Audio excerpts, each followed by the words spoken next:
waste. Uranium mining creates massive amounts of waste, toxic piles of waste right next to villages, water, contaminated water leaking into people's homes and around, and people have to live around this stuff. And in many cases, another variable in the environmental injustice is when people have to choose between making money and having a clean environment. So a lot of African nations are saying, well, this uranium is going to bring us some money, but then at what cost? We're going to give up our health, we're going to give up our clean environments for this uranium, and that's a very difficult place for people to be in. And in fact, one of the worst but less well-known cases of environmental injustice in Africa is the mining of something called coltan.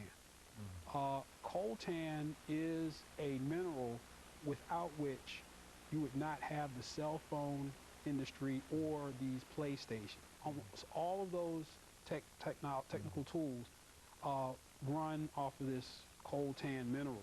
80% of the coltan supply in the world is found in Central Africa, mined by people who make less than $40 a month. Who couldn't even afford a cell phone. Yeah, multi-billion-dollar industry that creates a lot of pollution, a lot of hazards. It's just another means of environmental exploitation of Africa, with African people not gaining any of that wealth.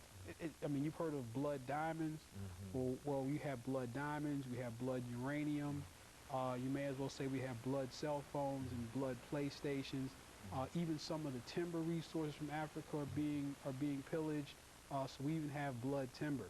And so the result of this is that as Africa becomes a much more of a source of natural resources and raw goods, especially oil and uranium, now we see a greater intervention of the U.S. military in Africa through what's called the African Command. And so now we have a much greater intervention, U.S. military in sub-Saharan Africa, especially under the guise of fighting against terrorism. You know, we've heard that before, but actually it's another move to put in place a secure force in order to extract these products.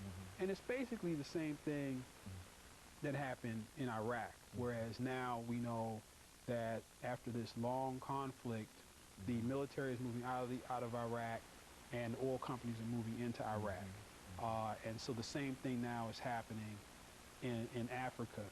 And again, the byproducts of oil and energy resource exploitation and strategic mineral exploitation is people are being exposed to all kinds suffering of the people. In other words, all over Africa. And well, what about Pakistan? You know, the recent floods in Pakistan. What impact do you think that will have?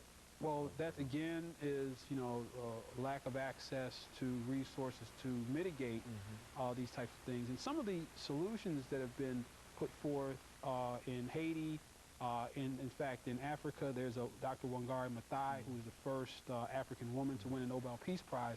She actually used environmental remediation as a means to bring peace to Kenya. And we see the Greenleaf movement in Haiti is another movement, an environmental-based movement, which says if we improve the earth and our surroundings, then we can bring peace. And I think that's a global movement that's largely built upon small grassroots organizations all over the world that is bringing a solution to some of these environmental injustices globally. Very good. And of course, Dr. Padgett, let me thank you for all that information and tell you how much we appreciate that, because no matter what we say, people are still suffering, and we certainly don't want to encourage that. And I think that you're doing everything that you can to keep that from happening. And let me encourage our audience to tune in again next week for another informative edition of Conference. Thank you and good night.